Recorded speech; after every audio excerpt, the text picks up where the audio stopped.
Hello, everyone. Hope you are doing well. Welcome to our quantitative history webinar. Today, we are so happy to invite Professor Quamrul Ashraf, the professor of economics from Williams College, to give a talk. As you know, Professor Ashraf has been working on a lot of fascinating and influential work in the field of long-run comparative development. He and his co-authors mainly focus on examining the deep and fundamental and ancient origin of the current economic difference. So today, Professor Ashraf will introduce his new paper with his co-authors. So Professor Ashraf will give us 1 hour presentation followed by a brief discussion. Today, we are also so happy to invite Professor Yilin Zhao from Peking University as our discussant. Later, we will turn to the Q&A question. So during the presentation, for the audience, if you have a question, comments, please leave your text in our chat box. Okay, so now, Professor Ashraf. Thank you so much, Chi-Cheng, for that very generous introduction. It's really a pleasure to be here. Thanks, more importantly, to both Chi-Cheng and Jiwoo for convening this excellent webinar series and inviting me to participate in it. And of course, thanks to Dr. Yilin Zhao for stepping in to serve as a panel discussant following my talk. So let me try to share my screen and pull up my presentation slides here in just a moment. Okay, great. And I hope everybody can see that. That's good. Okay, great. Thanks. Okay, wonderful. Okay, so so this is a joint work with Francesco Cinderella, Odette Galore, Boris Gershman, and Eric Hornung. And our work is titled Structural Change, Elite Capitalism, and the Emergence of Labor Emancipation. So this work has been around in sort of various manifestations for a bit of time, but hopefully what I'm about to show you is the most valuable and credible and latest of all of these manifestations. I hope there'll be sufficient value for those who are in attendance today, which I certainly appreciate. Okay, so without further ado, let me see if I can. Okay, perfect. Yes, perfect. Okay, so what's the underlying motivation for this paper? This paper is about coercive labor institutions, right? So, examples of coercive institutions are, of course, slavery, serfdom, and indentured servitude. Some would argue maybe even parenthood falls in that category, depending upon the time of day and how old one's kids are. But jokes aside, sort of coercive institutions have really been the dominant characteristics of labor markets pretty much since the advent of agricultural societies going back to the Neolithic Revolution. And they have persisted formally, at least until the abolition of slavery in the United States and the end of what's called the second serfdom in Eastern Europe during the 19th century. Of course, coercive institutions continue to probably persist even in today's world in informal ways in many developing countries. Now, the rise and decline of institutionalized labor coercion have been explored quite intensely in various arms of the social sciences. And it is generally widely agreed that the rise of coercive institutions are rooted in changes in the structure or organization of production, and in particular, the structure of production as it pertains to agriculture, large-scale agriculture, going back to Neolithic times, right? So, with the transition from egalitarian hunting and gathering societies into sort of very class stratified agricultural societies, what we see is are characteristics such as the emergence of land ownership and the rise of a landed elite class in societies. We see increased demand for agricultural labor, mainly as supplied by the peasant masses. We see the deepening of class stratification between the landed elites and the masses, and greater scope for domination across social classes. So what appears to be true is that the rise of coercive institutions are really tied to something about the structure of production when it comes to agriculture, relative to sort of more kind of egalitarian kind of setups that we associate with hunting and gathering. Now, in contrast, the decline of institutionalized coercion has largely been ascribed to socio-political rather than economic forces, okay? And therein lies somewhat of an asymmetry, right? On the one hand, we see the rise being ascribed to economic fundamentals about production, if you will, whereas the decline of institutionalized coercion at the other end appears to be sort of, most people appear to have kind of emphasized social and political forces. So to give you one example, just in the European context, the decline of coercive institutions is commonly associated with sort of the social and political reforms that were kind of triggered by the French Revolution, right? So by social reforms, I'm sort of roughly alluding to sort of the diffusion of ideals associated with the Enlightenment. And the political mechanism is, of course, kind of alluding to this idea that the extension of the franchise and of more inclusive kind of political and economic institutions at least happened in part due to a credible threat of mass or popular revolts. So our key contribution in this paper, right, is going to be, to at least partly address, okay, this asymmetry in ascribing the rise versus the decline of coercive labor institutions to structural economic change, right? So what we'll be doing in this paper is we will advance and empirically examine a mechanism where we'll try to link economic modernization, and in particular industrialization, with the process of labor emancipation, right, with the decline of coercive institutions. And at the heart of our mechanism is going to be the material incentives of the elites, okay? So what is this economic mechanism? It's actually relatively straightforward, but the story here is that emancipation is granted by the elites because it is incentive compatible for them once the capital income that they earn under labor freedom exceeds the income that they would otherwise get, okay, under labor coercion. Okay, so the material incentives of the elites are going to be instrumental in this story. So let me elaborate very quickly how this mechanism would work, okay, without really delving into the nitty-gritty of a model. The basic building blocks of this conceptual framework are actually fairly straightforward, and I can pretty much cover the ideas in with a few bullet points on one slide. So the emphasis here is going to be on complementarity between physical capital and free labor, okay, which emerges over the course of industrialization. How does this happen? So the idea is that the accumulation of capital on the part of the elites will increase the demand for labor in, say, cognition or more care-intensive manufacturing tasks relative to more, say, brawn-intensive or manual agricultural tasks. Now, the other building block is that when it comes to sort of care-intensive or cognition-intensive manufacturing tasks, worker effort is observed more noisily.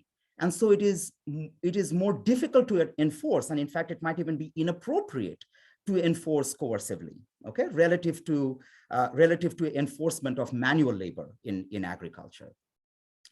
And so the next building block is a fairly simple one, which is that the removal of wage expropriation, okay, would be one mechanism through which worker effort in cognition-intensive tasks would be incentivized. So this would be akin to a story like efficiency wages, for instance, incentivizing a reduction in labor shirking in modern labor markets.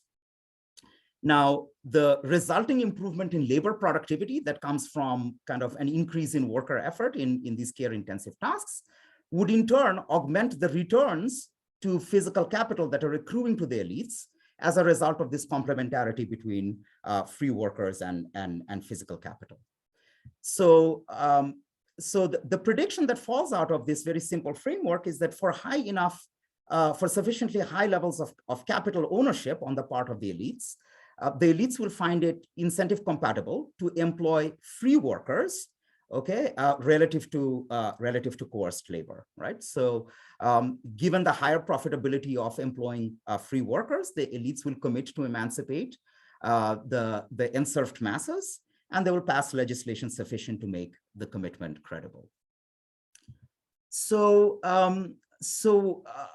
our key contribution is really kind of more on the data margin, right? The data that we're going to kind of bring to the fore in an attempt to conduct falsification tests of this mechanism, this economic mechanism we have in mind, where the material incentives of the elites play an instrumental role in labor emancipation.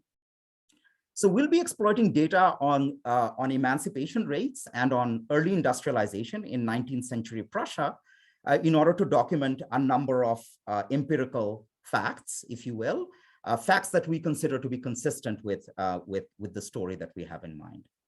So we'll first show that as of the mid-19th century, the emancipation rate was higher in those Prussian counties that started off with a larger stock of capital.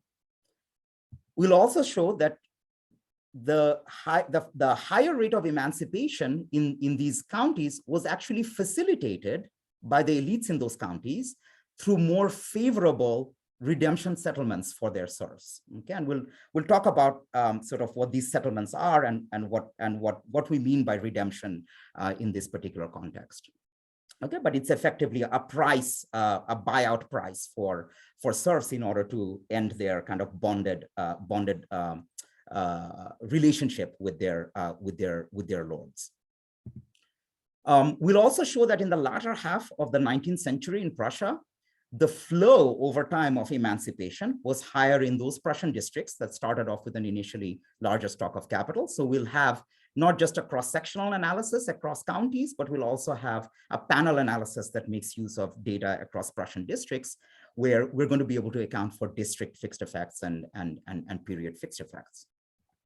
And then finally, in line with the indirect outcomes that one might associate with the mechanism that we have in mind, we'll be able to show that, that long-run investments in human capital, including investments, say, in schooling, and accumulation of skills in the workplace were actually higher in those counties that also started off with a larger stock of capital, right? And the idea here about the indirect outcome is also fairly straightforward, namely that if elites in counties that had higher capital emancipated earlier and quicker, then the earlier absence of wage expropriation in those counties would facilitate or incentivize workers to appropriate their skill premium better once that skill premium actually emerged in the economy. And as such, because of the higher appropriability of skill premium, these workers would actually engage in long-run human capital investments. All right. So to give you a quick outline of my talk, that was basically the crux of the introductory material. I'm going to provide you guys with a bit of historical background about Prussia and Prussia in the 19th century. We'll take some look at the data because the data I think is really fascinating and is really key to in terms of the value added of this work and how we think about exploiting it to falsify our story. I'll then spend some time talking about the results from our cross-sectional analysis.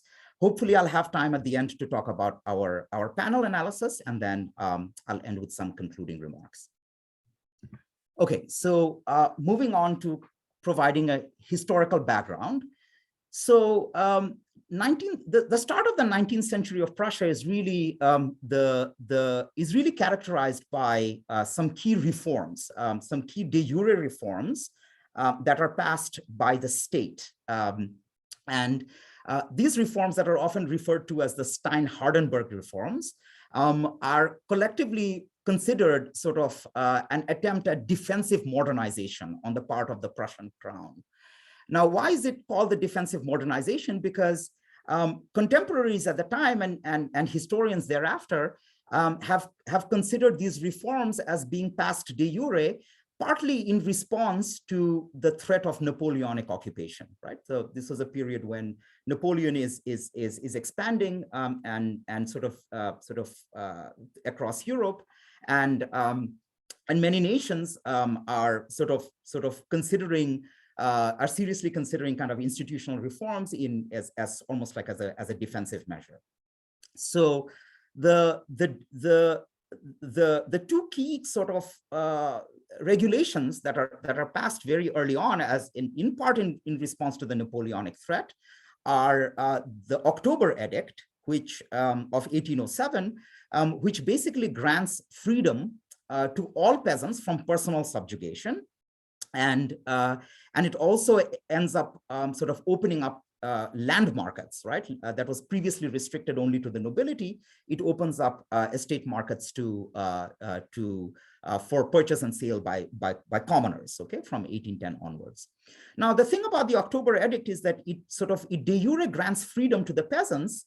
However, it doesn't quite specify how it is that peasants could kind of terminate their bonded, financially terminate kind of like their bonded obligations to their manorial lords. Now, that is going to be something that will be specified in a later ordinance that I will talk about in just a moment. But before that, there's also this 1811 regulation edict where land ownership rights are granted to all peasants. So not just to commoners, but also to peasants, right?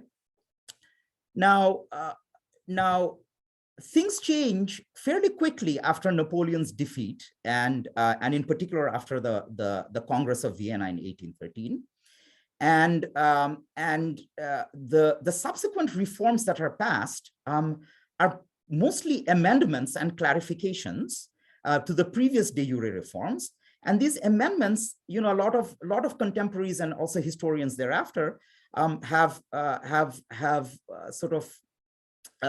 noted that these amendments have reflected the vested interests of a resurgent nobility, okay, a nobility that was weakened earlier on during the Napoleonic spread, but after Napoleon's defeat, kind of the nobility regained their political and economic kind of position and credibility, and was able to sort of exert more influence on the reform process. So the first amendment was the 1816 Declaration, which basically excluded peasants with weak land tenure from land ownership rights. Okay, so it was basically a partial rollback of one of the earlier reforms, right? So it's basic. You can almost think about it as the nobility kind of pushing back on sort of the de jure institutional reforms from 5 years prior, 5 years prior. Now, the 1816 Declaration is followed by the 1821 Ordinance, the Dissolution Ordinance, which is really the key regulation that clarifies precisely how peasants could actually end their bonded servile dues, terminate their bonded relationship with their lords. And so the ordinance specified that servile duties for peasants can be redeemed, okay, but it can only be done so by peasants with strong land tenure rights, okay? So it provides a clarification of this buyout option, but only grants it to peasants who have kind of lived on land, on the lands that they've lived on for a few generations, right? As opposed to those with weak tenure rights, many of whom might have been on that land for maybe at most 1 or 2 generations. Now, the process of de jure reforms continues all the way until the mid-19th century. And in fact, it's not until the passage of what's called the 1850 Commutation Law that we see the peasants with weak land tenure finally being re-included back into the land ownership and redemption process. Okay, so it appears to be a fairly active period of de jure institutional reforms, where there's quite a bit of pushback on the part of the nobility in terms of how much in terms of the control that they impose, okay, on the process of de facto emancipation of the peasantry. Now, just following up on that issue of de facto emancipation, the idea here is that throughout much of the 19th century, in fact, although de jure sort of reforms had granted sort of freedom and clarified kind of buyout options on the part of peasants in terms of ending their bonded servile dues, it turns out that these emancipation settlements, right, had to be individually negotiated between the nobility and their serfs, right? So under the 1821 and 1850 regulations, serfs could only redeem themselves at 25 times, that's a big number, 25 times the annual value of their servile dues, okay, to their lords. Now, valuation of those servile dues, however, was very idiosyncratic and almost always reflected the landlord's interests and bargaining power. Okay, so the valuation, there wasn't exactly a clear market valuation technique. A lot of it was simply based on hearsay as the nobility would declare it, right? Now, what this meant, because the process was so idiosyncratic, right, and really came down to negotiations between the nobility and the serfs, and there was quite a bit of variation in that process across space and time, right? So we see significant spatio-temporal heterogeneity in the pace of de facto emancipation, okay, in the pace at which the serfs are able to redeem or buy themselves out of their bonded servile dues. And in fact, we only see about 66% of serfs claiming de facto emancipation after the passage of the Commutation Law of 1850. And it's not until the very end of the 19th century that we observe full convergence to about 80 or to 100% of emancipation as a result of this, very heterogeneous process in terms of how redemptions are taking place. All right.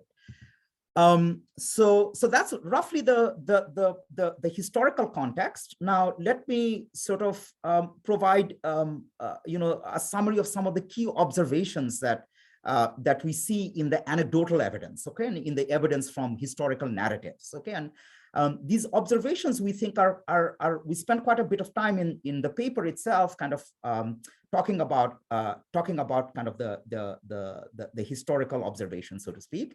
And we think that these observations are important in order to qualify, first of all, the context in which the data that we are using is being generated from. And second, because we think that these observations are important for how we are going to be interpreting the patterns that we observe in the data.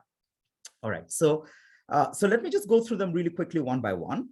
The first observation is from the historical narratives, is that the nobility is able to exert strong bargaining power in the redemption process with their serfs. Okay, the settlements of these emancipation cases basically reflect, almost, overwhelmingly the nobility's interests. So there are several pieces of evidence that kind of support this, but one evidence that's quite telling is that the county commissioners who would mediate these settlements were actually people that were elected by, okay, and therefore often aligned with the local nobility. Okay, so the main takeaway here, of course, is that, again, sort of the bargaining power within the redemption process is mostly within the hands of the nobility. So whatever we're seeing in terms of how redemptions are happening and how quickly they're happening, we think are mostly reflective of the vested interests of the nobility. The second observation is that the nobility is able to impose or exploit fairly restricted labor mobility even after they emancipate their serfs, right? So work by Theda Scotchball from 1979 actually has a fairly rich treatment on this. And the argument that's based on a lot of anecdotal evidence is that following redemptions, the peasants, the emancipated peasants, were often left with inadequate land for themselves. And this, in fact, ensured that these peasants continued to work on the estates of their previous lords, but now as free day laborers. Okay, so the idea here is that the lords are emancipating their peasants, potentially mostly reflective of their own interests. And upon emancipation, they're able to hire back those peasants as free workers, potentially in other activities. The third observation from the historical record is that many of these lords are engaging themselves in proto-industrial activities, okay, in fairly extensive proto-industrial investment, okay, in rural cottage industries, okay, and this is so the transformations that are happening, okay, are really happening within the context of local agricultural economies in the rural areas, where we're beginning to see infiltration of industry, and much of that industrial capital is being financed by the landed nobility. Okay, so there's going to be a transition of these incentives, okay, which from incentives on the part of the elites that are tied to the land towards an incentive of the elites that are tied to capital. The fourth observation is related to the point that I was just making, is that the nobility is keenly aware that serfdom is indeed inappropriate for industrial tasks. And in fact, many lords are liberating their serfs and subsequently employing them as free workers. And finally, the fifth observation is that many of these rural industrialist elites are actively facilitating, okay, the emancipation of their serfs, and they're doing so by accepting cheaper redemption of servile dues. Okay, so remember, these servile dues are basically bonded obligations of the serfs that are due to their lords. So in order for those bonds to be terminated, the serf is going to have to buy themselves out. Now that buyout is basically based on a negotiated price, and so to the extent that the nobility had some incentive to emancipate their serfs and emancipate them quicker, we should actually observe a higher willingness to accept emancipation, and that higher willingness to accept should show up, it should be reflected in a lower cost of redemption, in a lower price of redemption that the nobility is settling on, right? Thereby facilitating a quicker emancipation process for their serfs. So just to give you guys a quick illustration of the context that we believe a lot of the action for our story is taking place. So this is a sketch of the estate of a rural industrial elite by the name of Nathusius from about 1835. And the picture here should be really telling. What we're seeing here is an estate where the foreground here is sort of farming-based activities. There is large-scale agriculture, potentially being dependent on serf labor that's taking place on this estate. But what we're also seeing is that the emergence of industrial activity. Okay, so these are rural areas, large-scale agriculture, serf-intensive. However, we're seeing the infiltration of industry taking place in these areas. These industries are financed with fixed capital that are purchased by the elites, and so that is then resulting in the economic transformation of these areas, which we think is also, of course, responsible for the institutional transformation of these areas. Okay, so now let me quickly move on to the data.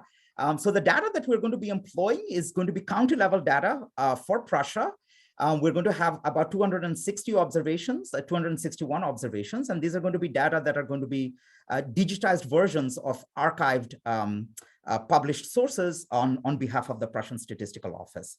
So, excuse me, our key left-hand side variable is going to be, our outcome variable is going to be the rate of serf emancipation. And what we'll be measuring is the total stock of emancipation settlements that took place under the 1821 ordinance, okay, as of 1848. Okay, so we'll look at all the emancipation cases. That's the number that we have for each county. As of 1848, the emancipation cases that were settled under the guise of the 1821 de jure ordinance. We're of course we're going to take that stock of settled cases in the county and normalize it by the county's initial peasant population, so that we can express the variable as a rate, okay, as the share of peasants of enserfed peasants that were able to receive emancipation as of 1848. Our key right-hand side variable, explanatory variable, is going to be a proxy for the initial stock of physical capital. And the proxy that we're going to be using is the number of watermills in a county as of 1819. I'm going to spend some time talking about why we use this proxy, but what we're going to do is we're going to be taking this proxy, we'll express it in per capita terms because we want some notion of capital per worker here. And we'll be using population data from 1821 in order to make that normalization. I should also mention that watermills capture about 40% of all proto-industrial establishments that we observe in our data. So they are very, very prominent in the data, and they capture a big portion of the fixed capital or the fixed assets that elites own in rural areas. Okay. Now we'll also be employing a vast array of controls. I'm not going to have the chance to kind of talk about all the different controls that we're going to be applying in our analysis, but we'll have controls for geography, climate, initial labor abundance. We'll have controls for urbanization rates, various features of peasant demography.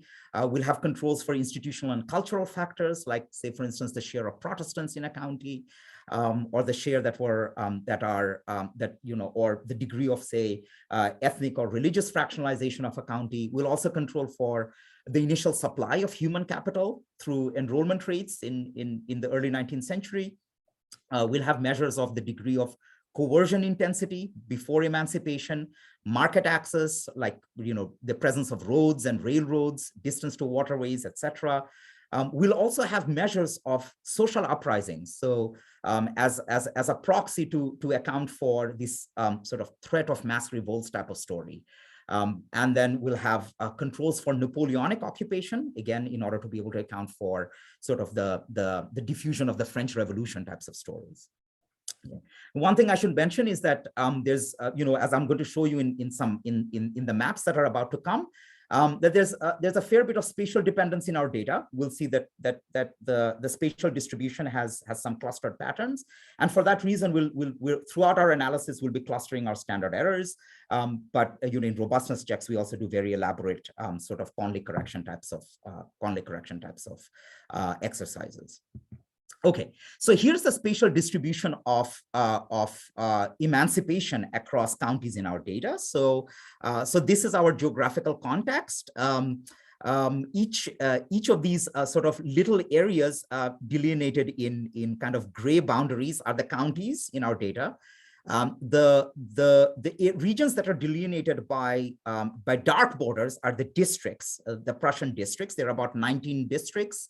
And as I mentioned earlier, there are about a total of about 260 counties or so. The two rivers here, the leftmost river here is the River Rhine. The river here on the right is the River Elbe. Berlin is right there in the center.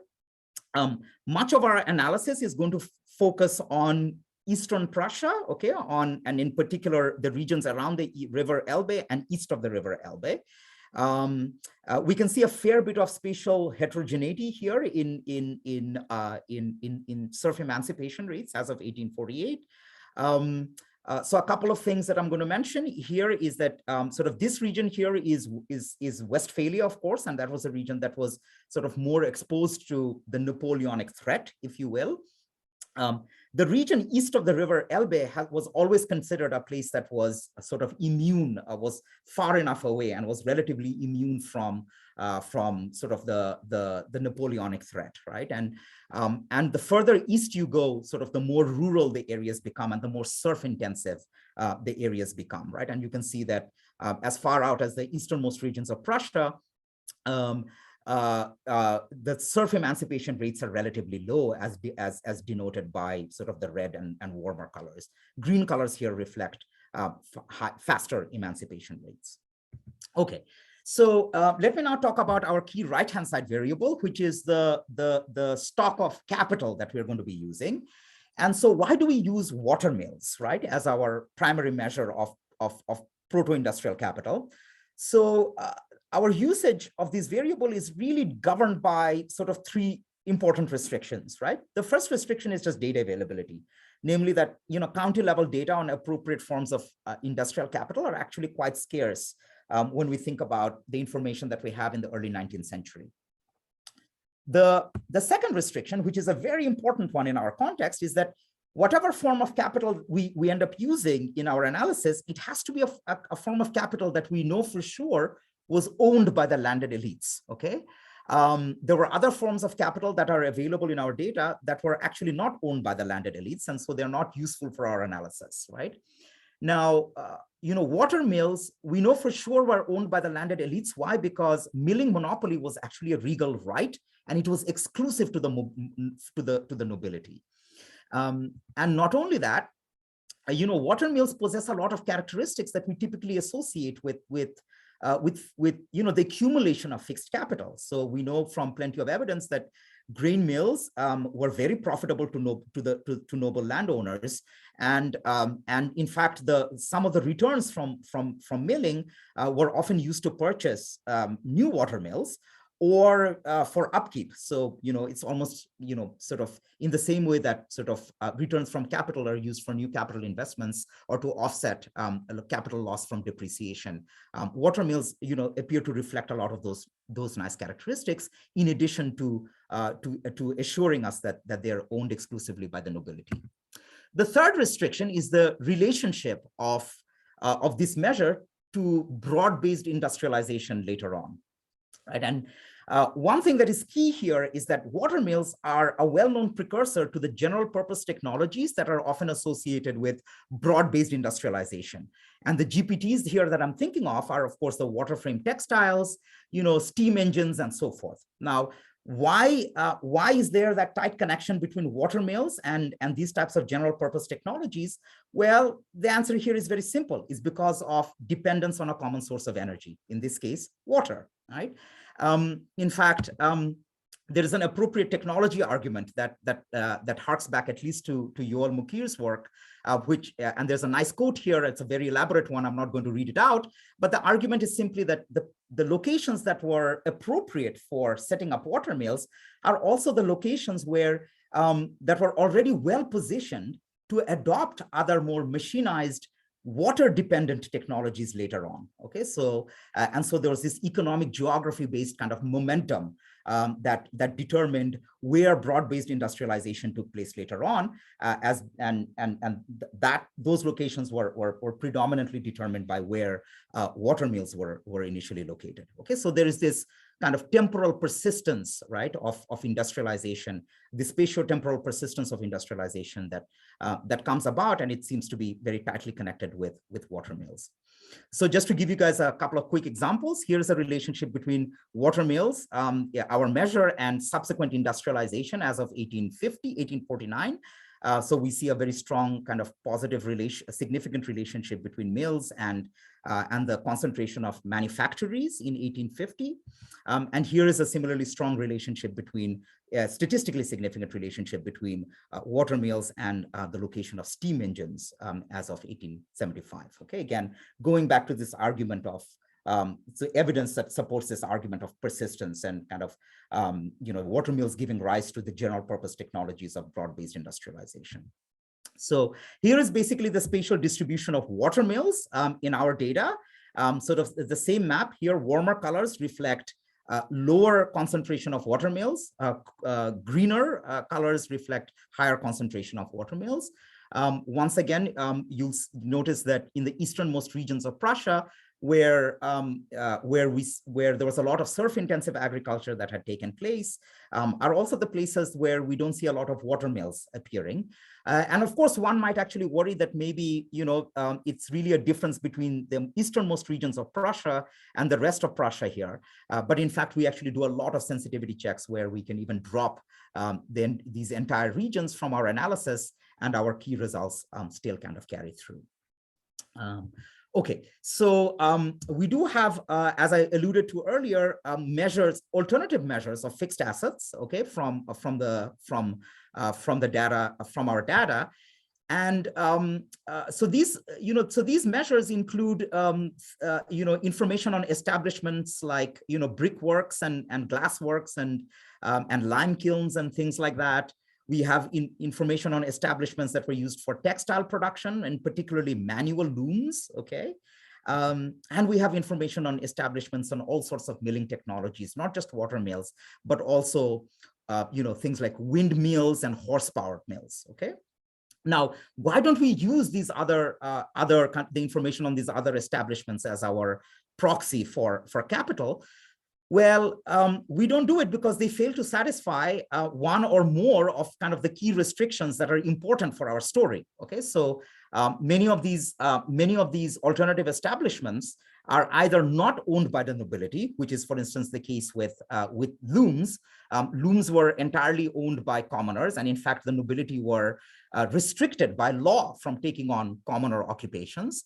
So looms were, you can think about it as assets, but that were not owned by the nobility, so their presence should not kind of be that relevant really for our mechanism. And not only that, looms are not really associated with machinized sort of industrialization later on in the same way that water mills are. Okay.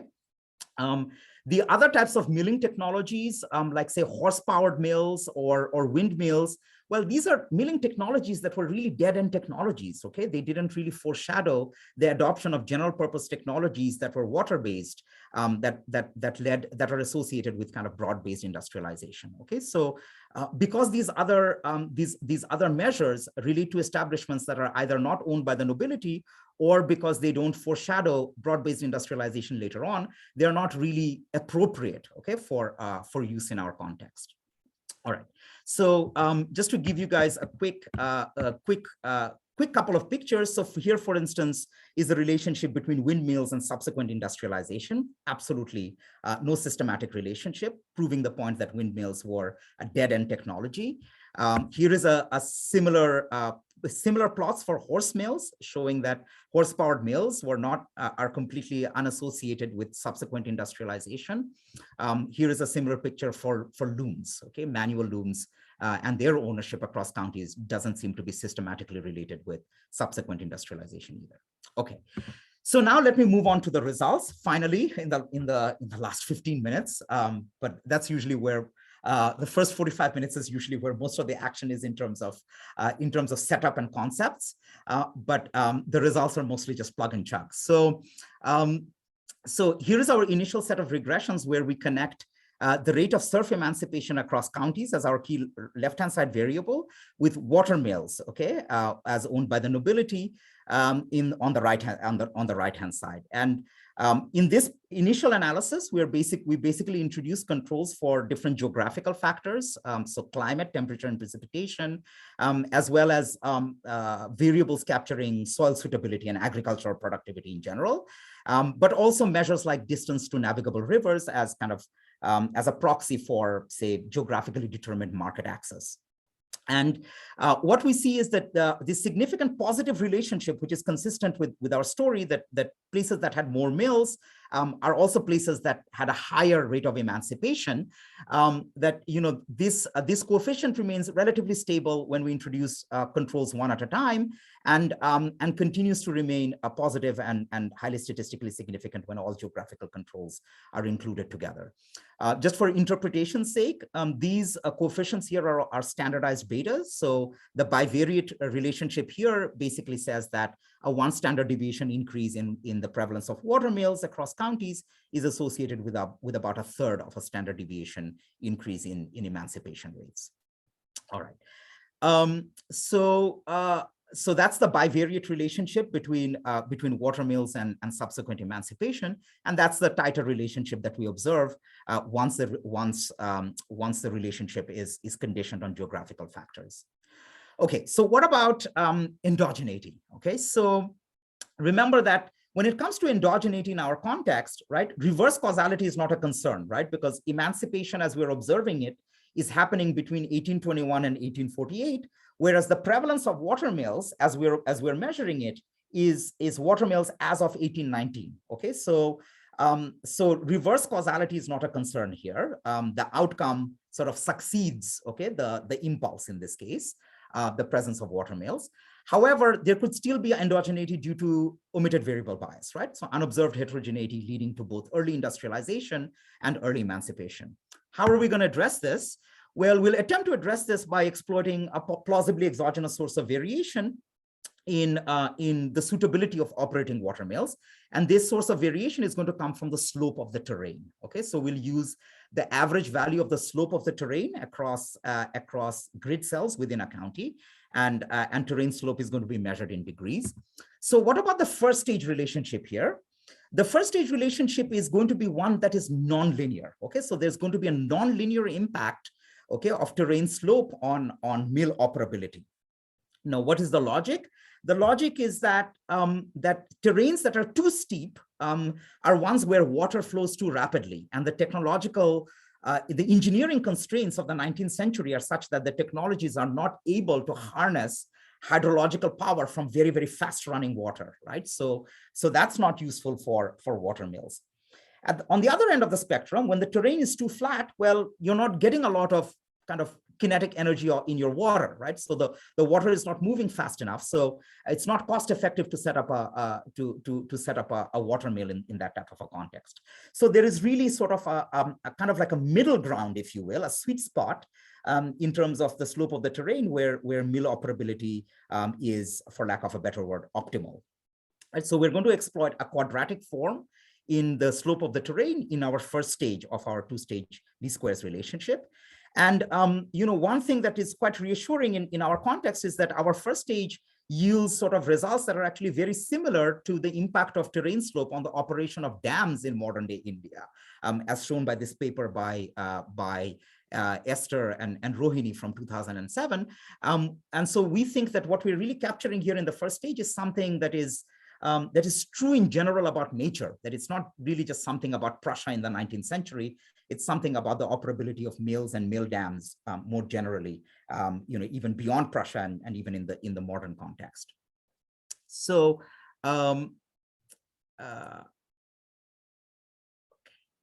okay, so here is basically the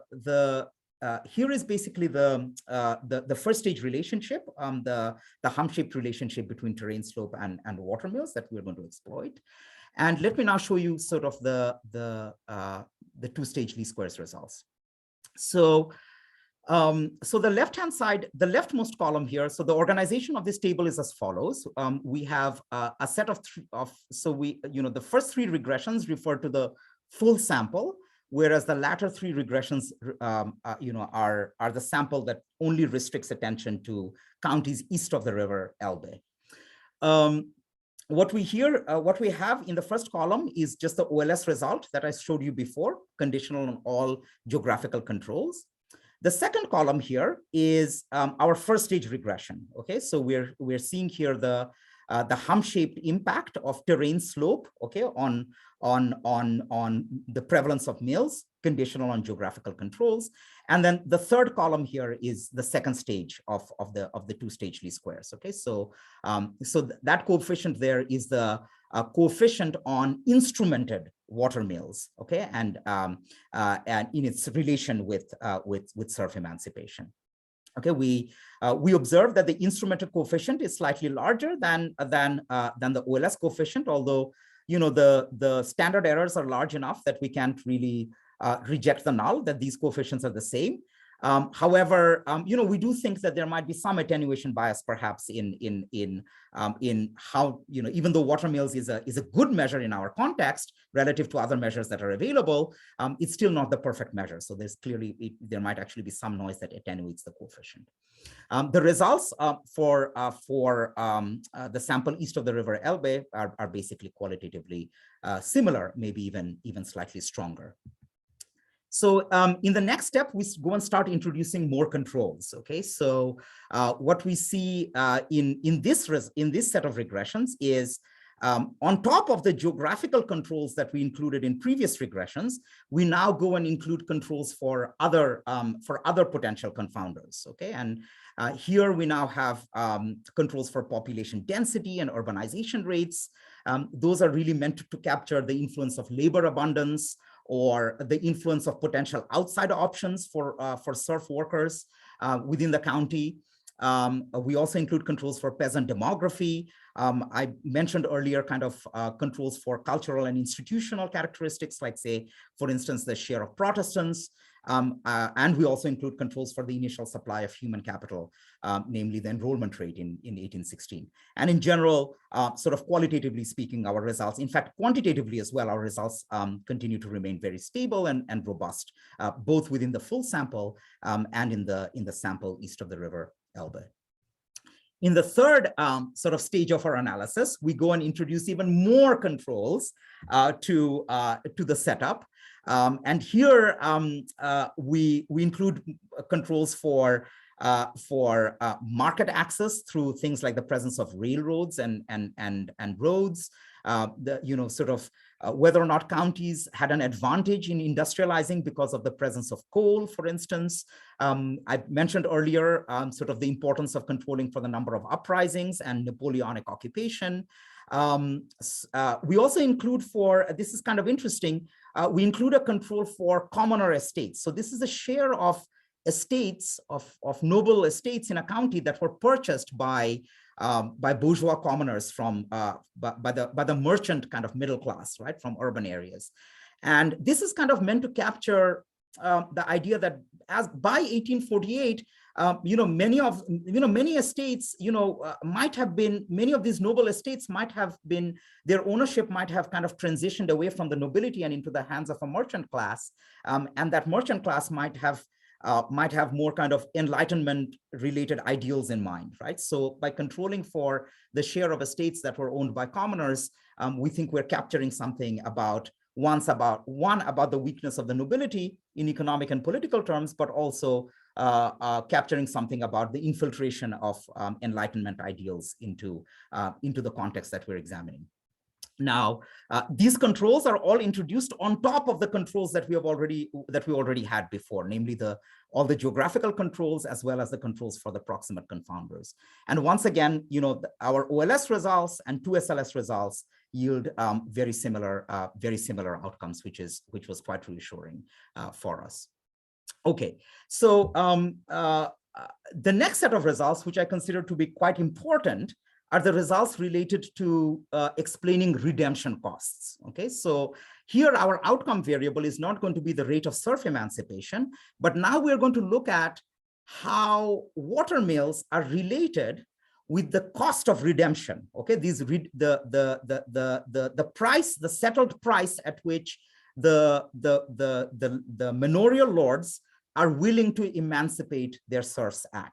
Okay, and so if our story has some bite to it, okay, then we should observe that higher quantities of emancipation are taking place at a lower price because landlords are willing to kind of accept that higher rate of emancipation and facilitate it, right?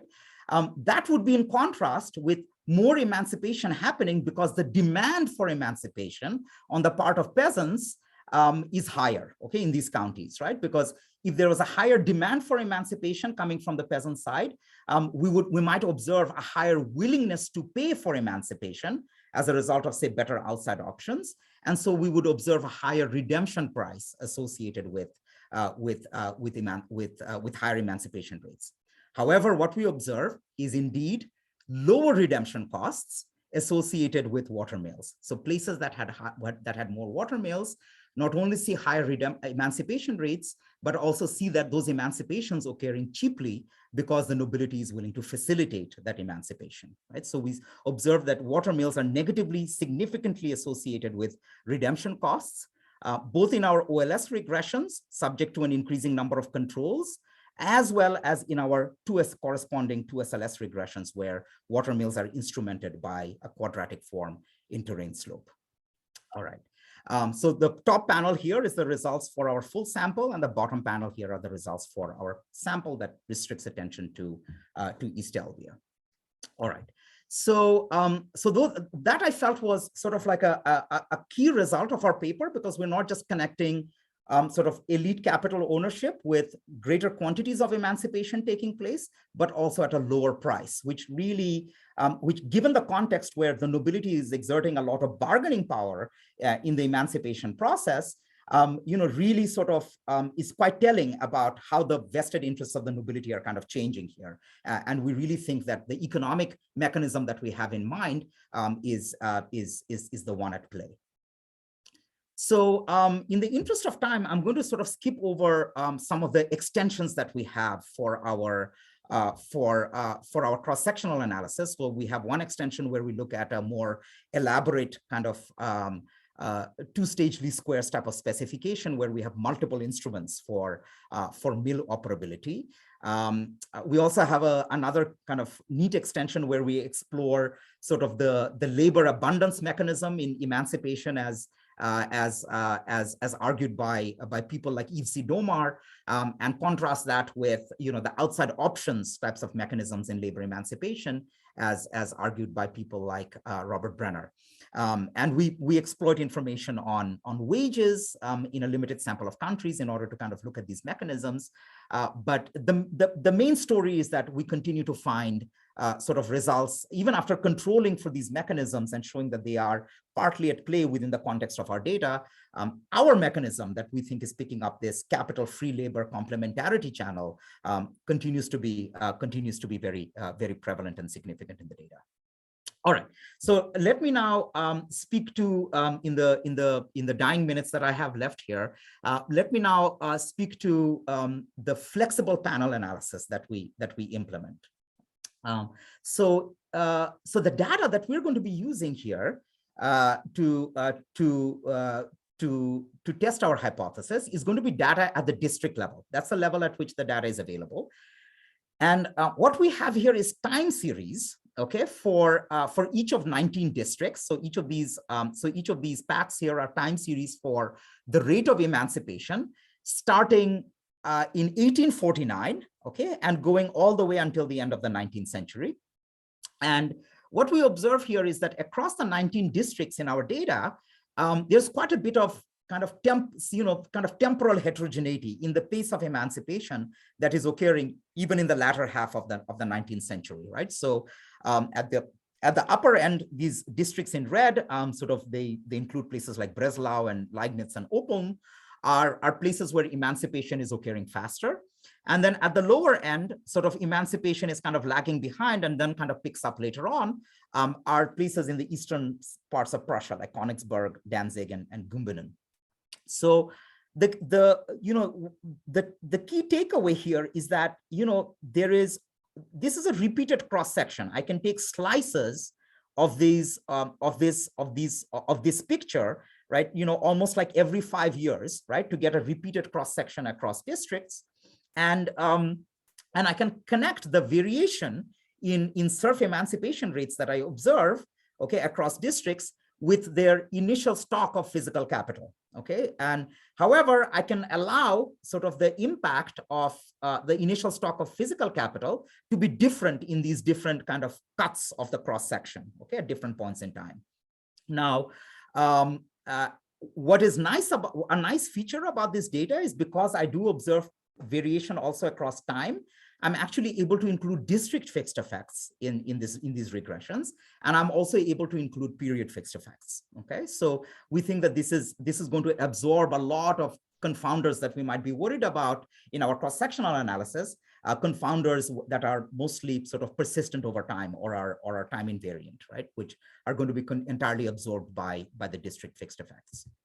So so just to show you sort of like as an illustration, what we find is sort of each of these pictures is sort of the cross section across districts, okay, in the serf emancipation rate at different points in time. So we start in 1850, 1860, 1870, 80, and 1890. We're connecting the variation in serf emancipation with variation in watermills across districts.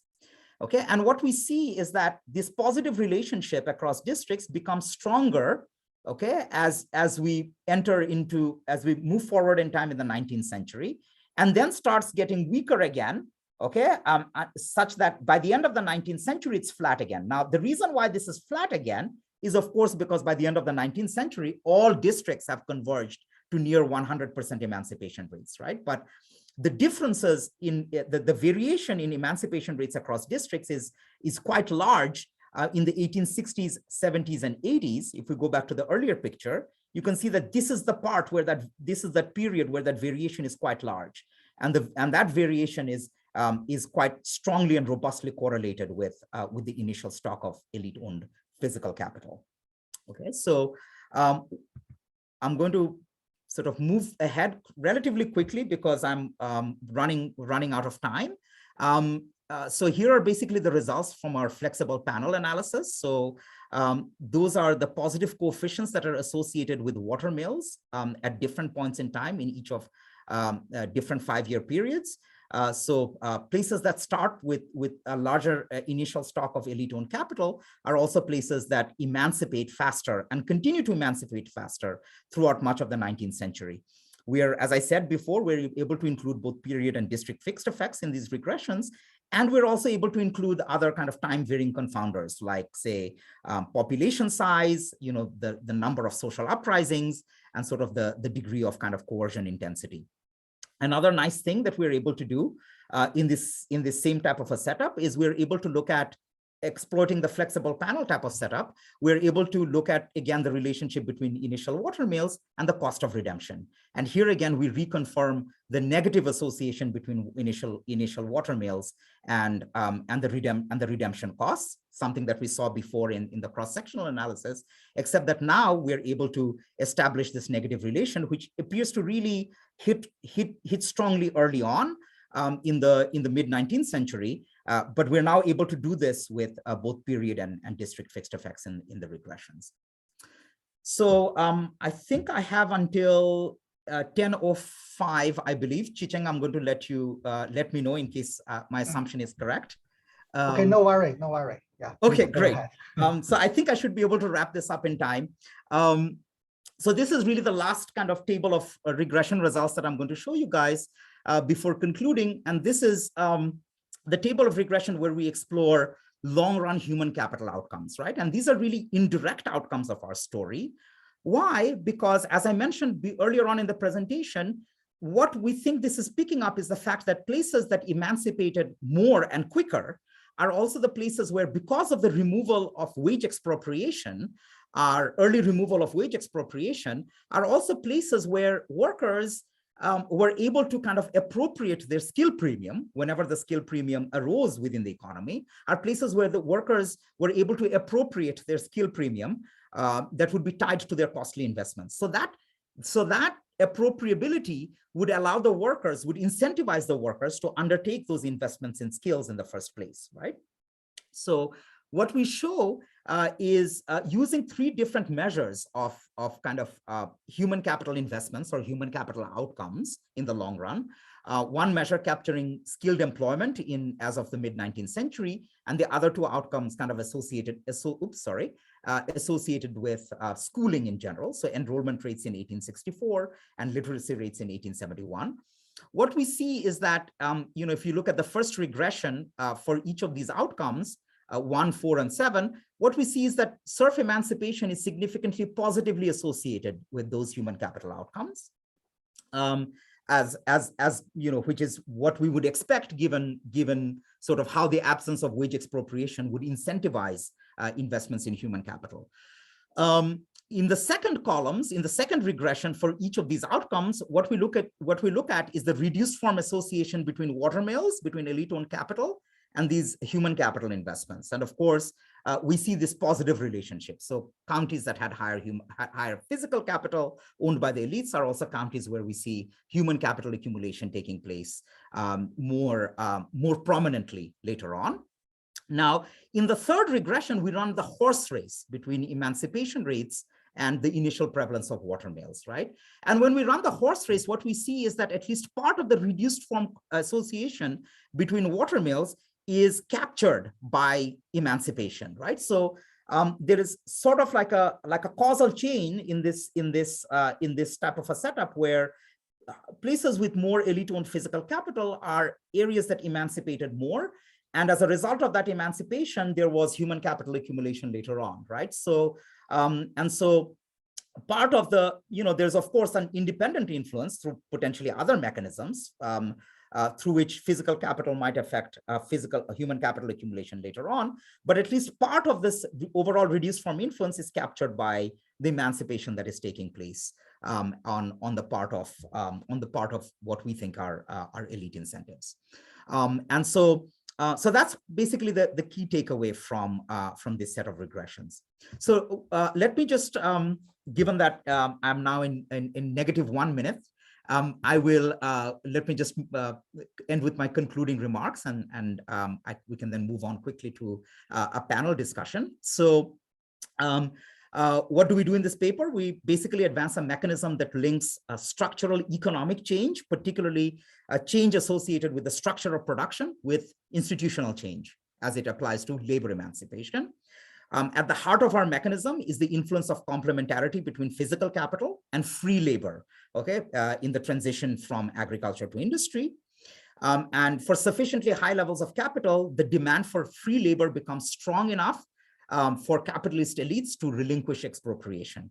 This is profitable from the point of view of the capitalist elites because labor freedom increases the productivity of workers in cognition-intensive manufacturing tasks. This is effort that is not easily enforceable through coercive means. So we find reduced form evidence that appears to be consistent with this economic mechanism, elite-driven economic mechanism of emancipation. So we find that de facto emancipation occurs faster in those regions that had higher initial endowments of elite-owned physical capital. These are also the regions where the elites facilitated emancipation through lower redemption costs for their serfs. And finally, we also observe these indirect spillovers that places with higher initial capital, because they emancipated more, are also places where human capital accumulation took place more prominently later on in second and subsequent stages of industrialization. All right, so with that, I will conclude my talk, and thank you very much for your attention, and I'm looking forward to the discussion and the Q&A session that's about to come. Thank you so much. Thank you, Quamrul. Thank you so much for the wonderful talk. Yeah, now let's invite Professor Yiling Zhao. Yeah, I believe many of you have known Yiling very well because she just also gave us a talk last year, right? So yeah, let me reintroduce Yiling. She graduated from Northwestern University, and she's now an assistant professor of economic history in the School of Economics at Peking University. So Yiling, you can feel free to give a 10 or 15 minutes discussion. Okay, great. I'm super honored to discuss this paper. I think it has great consumption value. It's so interesting and cool. And it's a very important, it addresses a very important part of labor history. I think the data set is amazing, especially that it has the redemption cost, which I think it really added to the mechanism. And this paper addresses economic incentives behind the very well-known like social political movement. So I do want to start by mentioning a parallel history in the United States, which is the abolishment of slavery. So it was also considered, you know, a social movement to end slavery through civil war, blah, blah, blah. But recent papers are pointing out economic incentive behind the abolishment of slavery as well. For example, the westward expansion in the US reduced the incentive to reduce the comparative advantage to grow cotton relative to wheat, and cotton was more labor intensive. You can check out the paper by Michele Rosenberg, where he elaborates on the issue, and I think it's a very similar kind of story that complements our understanding on abolishment of serfdom. I do have a couple questions specifically related to the paper. So first of all, I'm wondering whether you have considered alternative stories, alternative explanations for example, maybe the elites are just laying off workers because production function has changed. There was the transition from agriculture to the more profitable industrialization. So the human capital that was in the serfdom cannot be used anymore. Or maybe instead of the capital, human capital complementary story, maybe the capital replaced or substituted the serfs. Or maybe it was the reallocation of land from agriculture to cotton industry, cottage industry, or manufacturing. And second, I really like the model, even though you just briefly mentioned it in the talk. So in the model, you made assumption that the elites and capitalists are the same group of people, and that's why their incentives are aligned. I'm wondering how important you think this assumption is, because in England, for example, the nobles and the capitalists, they're not necessarily the same group of people. So my third question relates to the water mill. I know that you have done a lot of addressed a lot of indigeneity around the water mills, but I still wonders whether, for example, the places that have water mills are much more productive in agriculture before industrialization happened. So it allows them to accumulate much more wealth. And so the wealthier landlords are more willing to let go of their serfs, holding everything else constant. Relating to that, when I look at the map, I saw that the green areas, so the most affected areas, are the areas that are closer to River Elbe, if I pronounce that correctly. And the map looks very spatially clustered. I wonder if it has something to do with Prussia, because when I look at Becker's paper on the was Weber run paper, the map looks quite similar. So I still worry about the spatial autocorrelation problem, and I suggest that you go beyond Conley stats to address it more in depth.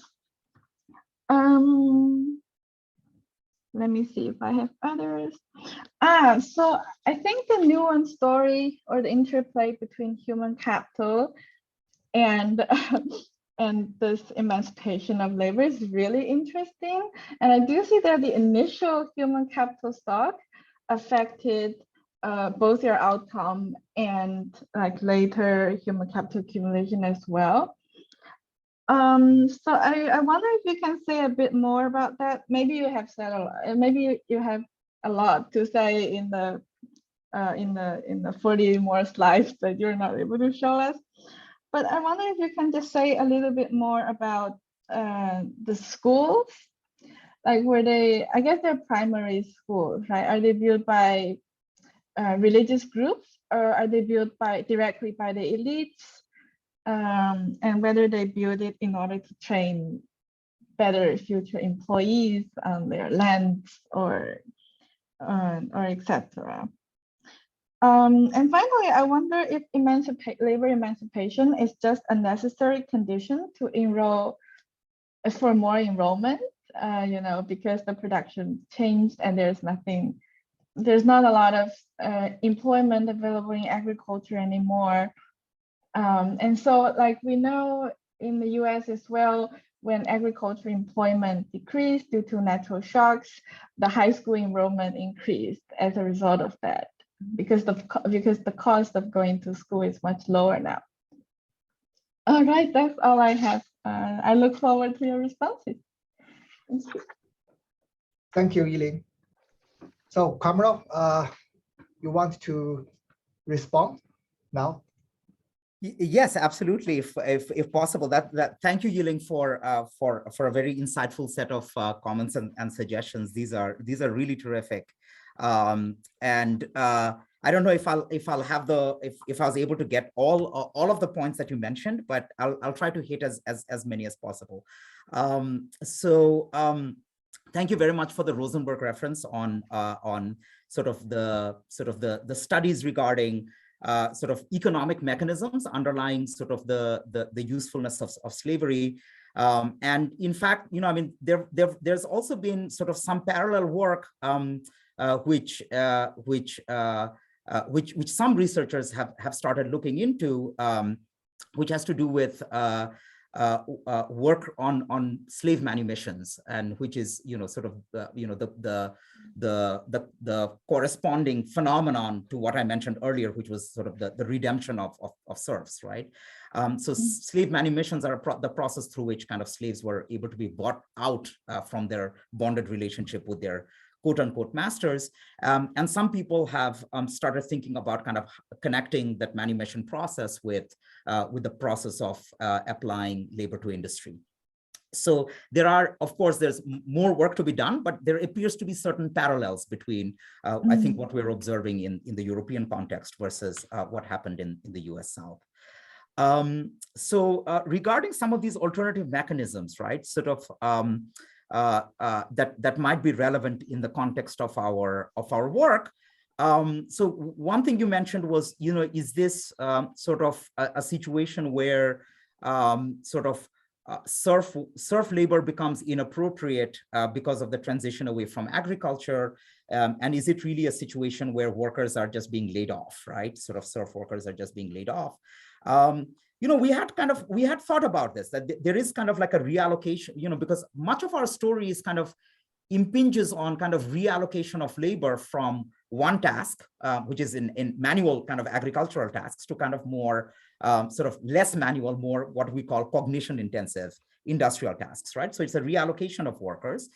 And so there are a few things there are a few important aspects here, right? One is that in other kind of data that we present in the paper, which I wouldn't have the chance to kind of show now, but they are in the paper. We actually show that the labor markets are pretty segmented across counties. That there's actually not a lot of labor mobility, like a lot of the labor force that's available within a county stays within the county even after emancipation. And some of the historical evidence from the anecdotal narratives appear to pretty forcefully suggest that this was kind of the quote that the Theda Skocpol quote, right? That a lot of these workers who, upon getting emancipated, really didn't have enough to be able to move. And they ended up just working for their manorial lords as day laborers, as free workers, right? Sometimes again in agricultural tasks, but other times in kind of rural kind of cottage industry type of tasks, right? And also when thinking about kind of like the layoff of workers, right? Because we do have kind of like our story kind of is built on this kind of hold up problem, right? Where there's a hold up in terms of labor supply. So you have to kind of reallocate workers from one task to another. The question that it raises, that if you were to lay off workers on one sector and hire workers on another sector, how would it kind of match up with the price dynamics, right? I mean, how would you rationalize kind of the redemption cost type of findings that we see? So another point that I think you raised was regarding kind of the reallocation of land from kind of agricultural work to industrial work. And that's true. Like, and I think, land, sort of the valuation of land, I think, changed, in terms of how it was used in these rural estates, right? When land was shifted away from kind of large scale agriculture, and at least parts of it, were starting to were allocated to cottage industries. Now, one way to kind of think about this kind of revaluation is how it might have affected sort of the nobility's kind of asset position. And we don't really have a clean way of measuring that. The only measures that we can kind of apply and control for these types of effects is by controlling for the measures that are kind of capturing like the productivity or kind of like the yield conversion rates of the land, right? So so this also relates to another point that you make regarding land productivity and water mills. Are the water mills arising really in those places where land was more productive to begin with? So maybe there's nothing inherently important about watermills and the nobility's ownership of it. It's really just kind of momentum from kind of agricultural productivity that's from the past. And that's in fact one of the key reasons I think some Prussian economic historians have kind of talked about that a lot of sort of advancements in the agricultural sector might have kind of foreshadowed some of these institutional reforms that we see later on. And many of those advancements in the agricultural sector were actually associated with high productivity in large scale manorial estates. And in fact, that is one of the key reasons why we actually control for things like soil suitability for cereal crops and kind of agricultural yield of land. It's precisely to account for that type of an alternative story. On the issue of kind of nobilities versus capitalists, that's a fantastic comment, right? That we actually see when we're thinking about the incentives of the elites. I think in many contexts we actually think about sort of landowning elites and capitalist elites, right? So there's the landed nobility, and then there's kind of like the merchant class, right? Right. And then there's the rest, right? And so in fact, sort of one of my co-authors, Oded, has written papers on this, on sort of the conflict of interest between the landed nobility and the capital owning class, and how that conflict of interest kind of plays out in terms of kind of the support for things like universal education, right, of the masses. Now, in our context, when we're really talking about sort of eastern, kind of Prussia east of the River Elbe, there is not a lot of infiltration of the merchant class there, right? It's really the historical narratives are pretty clear on this, that it's really sort of an economy that is predominantly agriculture, large scale agriculture, serf intensive. Most of the asset owners are the landed nobility, what are called the Junkers, right? And so, the conflict of interest that we see emerging is really these landed elites whose incentives are kind of changing dynamically as they are starting to accumulate other types of assets beyond land, right? And those assets that are more complementary, presumably to free labor and skilled workers, right? So sort of the idea here is that we're really taking sort of the landed nobility and kind of introducing capitalist interests over time as they're kind of accumulating those types of assets. So in terms of kind of the spatio-temporal heterogeneity, the spatial kind of clustering and the spatial patterns, point well made and well taken. That was something that we've been we were concerned with from the get-go.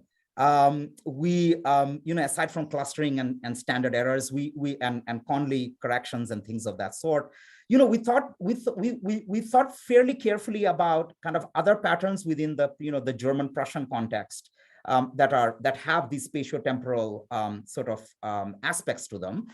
One of which is, of course, comes from Sasha and Lutger's work on sort of the Protestant ethic, and that's one of the reasons why we directly control for the share of Protestants in the population to be able to absorb that. We also think about kind of like, other types of spatio-temporal patterns that kind of also go back to the work on medieval university that Noam and others and Suresh and others have kind of worked on, which is so we introduce controls for things like whether or not, like a county harbored like a free city or a university city, a place where, the commercial revolution might have been important, right? So, and those are all kind of proxies that are meant to kind of absorb other mechanisms that also have a strong kind of spatial pattern within the Prussian or German context that we're looking at. On kind of whether or not initial stock of human capital is a confounder, yes, we did worry about that. It's one of the reasons why we kind of control for kind of things like enrollment rates in the early 19th century. Where are these enrollment rates coming from? They're coming mostly from the children of the peasantry. Much of the children of the nobility were schooled at home, and they were, and sort of, think about the famous stories of, Victorian England, for instance, and so on.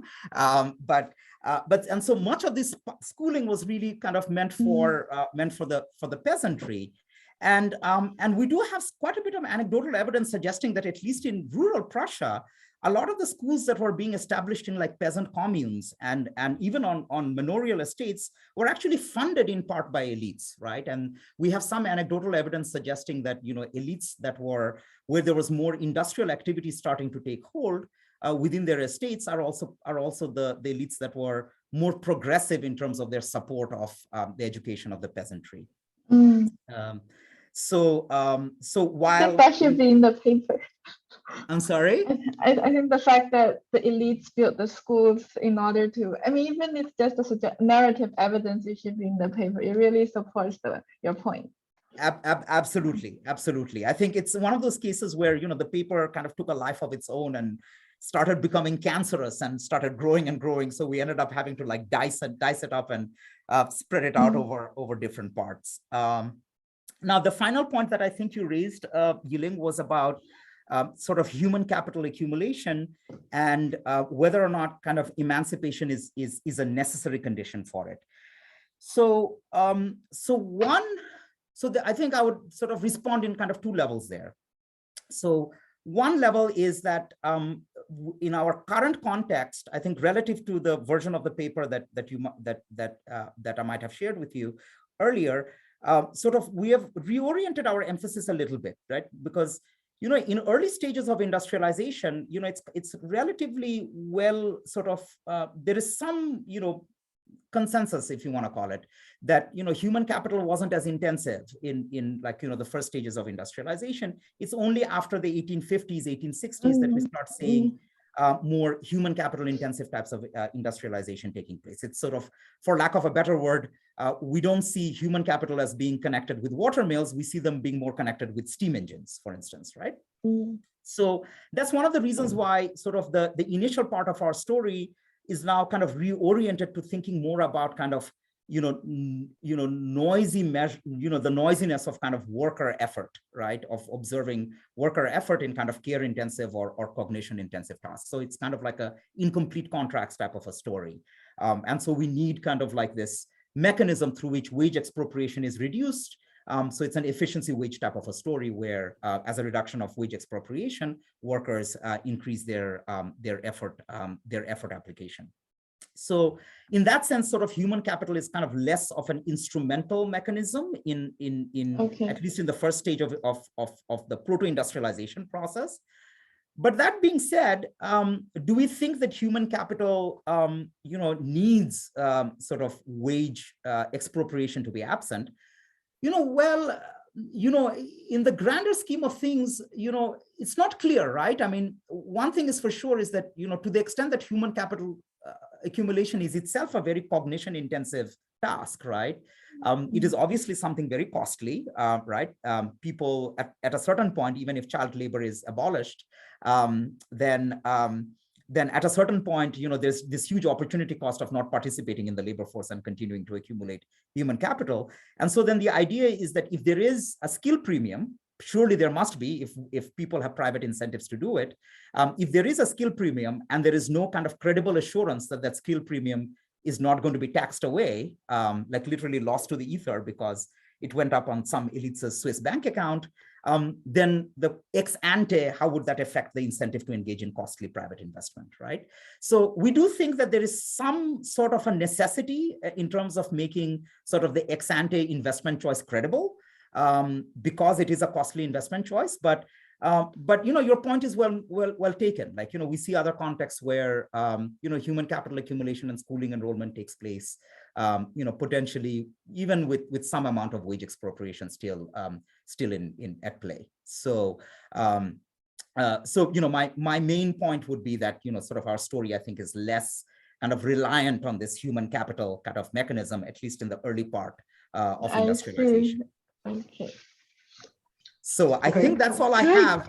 Thank you so much. You answered all of them. Okay, thank you, Yiling.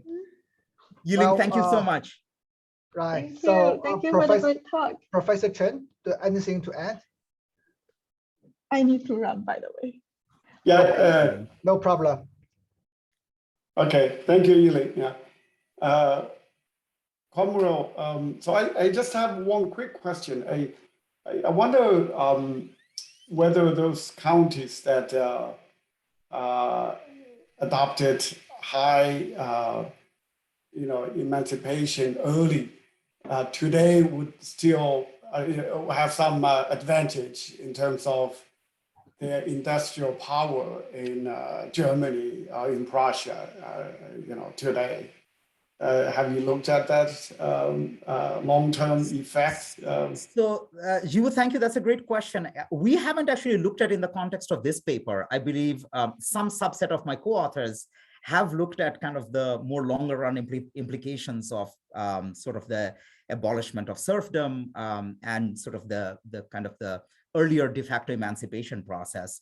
And I think the evidence in the Prussian context is not unlike that which has been well documented in other contexts of Europe. Say, for instance, in Russia, one of my colleagues here, Steve Nafziger, has looked at kind of the long run consequences of serfdom and in Russia, and finds that places where serfdom was practiced more intensely are today places that are less developed.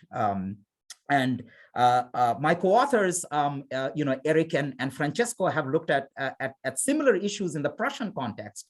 And I believe they do find that long-run development outcomes tend to be more auspicious in those regions where sort of emancipation occurred faster and earlier. Yeah, I think in the Chinese context, of course, this household registration system, although it's not to the same extent as a serfdom system, still it affects labor mobility and employment opportunities for different different people. Yeah, we'll probably check into that. Thank you. Thank you, Jiwu. Those are excellent comments. Thank you. Okay, so we are running out of time. So let's just pick two questions from the audience. You can just give a very brief answer. The first is from Catherine Barnes. Watermills are on rivers, but so are boats. Do you have data on out-migration to, let's say, America during this period? It may make sense to liberate serfs at a lower redemption price and keep them on site with a real estate obligation, when the alternative may be to lose the labor altogether. If workers hop onto a boat and depart to a non-European country, that puts a premium on attracting human capital with combination-intensive technical skills. Okay, that's an excellent point. So we do so a couple of things that we do. One is directly first we actually control for things like river density and sort of kind of access to external markets as a result of the presence of rivers and navigable rivers and things of that sort. So to the extent that those sort of the access to external markets poses a threat of labor scarcity, we do think that we have controls that that at least partially kind of address that. The other issue is kind of in the context of at least the early part of our analysis, which ends in 1850, right? And that's really a period where we don't actually observe a lot of labor mobility. There's the Prussian data in this context is actually quite good, and it even tracks the people who kind of move between counties, let alone people who kind of leave, right? So there's actually not a lot of labor mobility across county borders that are happening, at least in the first half of the 19th century. So, so while we do think that there is this outside options type of story, that story might bind within counties, okay, not across county borders or beyond Prussia, but that thing is something that we believe is captured by our control for, say, like urbanization rates. So like the urban markets offering outside options to rural workers, and to the extent that that might pose a threat of labor scarcity to the manorial lords, we kind of sort of absorb that channel by controlling directly for urbanization rates. Okay, good. So the next question from Derek Hall. Doerr et al. Tested a Shimolo-Robinson model of institutional change. They find that the capacity for collective action during Russia's reforms has effects on the redistribution in the subsequent years. Is Watermills 1819 correlated with the degree of social unrest during that period? And do you control for peasant unrest? Okay, so, very interesting question. Indeed, this was something that we considered very seriously because it's an alternative story, the threat of kind of like popular revolts. And so we were, in fact, initially when we started on the project, we were worried that, is it possible that counties that had more water mills, because water mills sort of are owned by the elites, they reflect something about the elites' wealth, and that might actually be a prize that is sort of winnable by mounting a mass revolt, right? And so we were kind of worried that, look, is this actually going to capture sort of a threat of revolts type of story? So in the paper, there are, we do present scatter plots where we show that the presence of water mills is completely uncorrelated with the social uprisings that we observe, throughout the 19th century. And not surprisingly, we have that data. We can directly control for it because water mills is uncorrelated with social uprisings. Controlling for social uprisings doesn't actually impact sort of the positive relation between water mills and emancipation, and the negative relation between water mills and redemption costs. Okay, good. So since time's up, thank you again, Professor Ashraf, for the fascinating work and the talk and the discussion. Okay, so we are scheduling the next event for the audience. Please stay tuned, and you can also sign up to our mailing list to receive the latest news on our future webinar. Okay, so thank you again, Professor Ashraf. Thank you so much, Chi-Cheng, Thank you. and Thank you, for convening Quamrul. this. Thank you. Thanks to Bye-bye. the audience for attending. Thanks for your excellent comments and suggestions. It's very valued and appreciated. Thank you so much. Okay. Thank you. Have a good night. Yeah. Thank you Bye. so much. Have a great day, guys. Bye-bye. You too. You too. Bye. Bye.